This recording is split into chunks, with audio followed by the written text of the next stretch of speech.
లో బిషప్ తండ్రి గారు, బిషప్ అమ్మగారు అందరూ పిలుస్తారు. వారు నాకు అన్నయ్య, వదినమ్మ గారు. నేను ఎప్పుడు అందరి ముందు కూడా అదే పిలుస్తాను.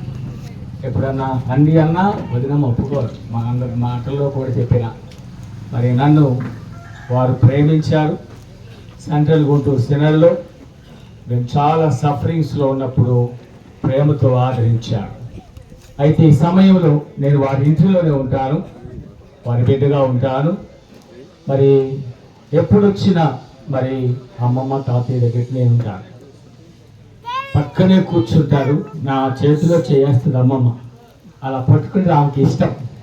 నేను ఎప్పుడైనా ఒకరోజు లేట్గా కనపడకపోతే నాయన అరుస్తారు. ఈ మధ్య హాస్పిటల్కి వచ్చినప్పుడు నాయన ఉన్నారని తెలుస్తారు. మా ఇంటి మీద బ్రిడ్జ్ ఎక్కితే మళ్ళీ ట్రాఫిక్ ఎక్కువ, మళ్ళీ ఇలా రాలేకపోతున్నా.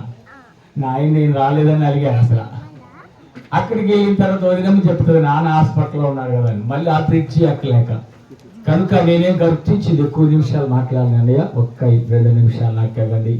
ఈ కుటుంబంలో తల్లి మరి she was a praying women, ప్రార్థనా పరురాలు తల్లి.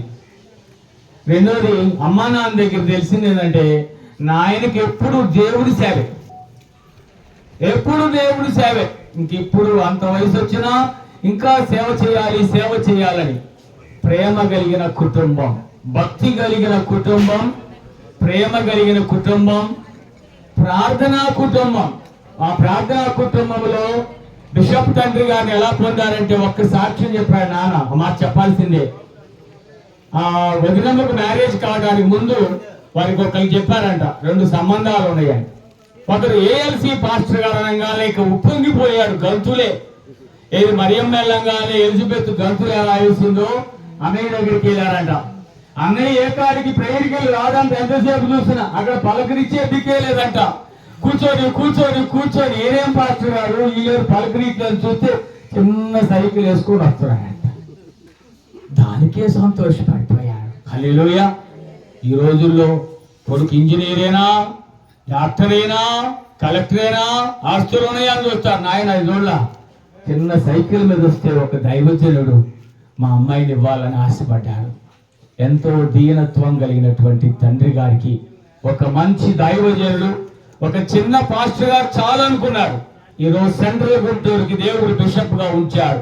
రాబోయే దినాల్లో ఒక ఉత్తమమైనటువంటి పదవులోకి దేవుడు తీసుకువెళ్తాడు. హల్లెలూయా. కనుక తల్లికి ఆ నాయనకు ప్రేమ. ఒక చిన్న పల్లవి పాడి నేను ముగించేస్తాను. ఇంతకాలం నీదు కృపలో కాచిన దేవా, ఇంతకాలం నీదు కృపలో కాచిన దేవా, ఇకను కూడా మాకు తోడు నీడ నీవే కదా, ఇకను కూడా మాకు తోడు నీడ నీవే కదా. అమ్మలు మమ్మల్ని వదిలిపెట్టి దేవుని దగ్గర ఉంది, దేవుడి తోడు ఉంది. ఇక్కడ నాన్నకు, అన్నయ్య వాళ్ళకు, అమ్మకు, వదినమ్మకు, మరి అందరికీ కూడా ఆ దేవుడు తోడుగా ఉండి ఆయన కృపలో భద్రపరిచి ఆదరించడానికి పరిశుద్ధాత్మ దేవుడు కొద్ది మాట దీవించునుగా.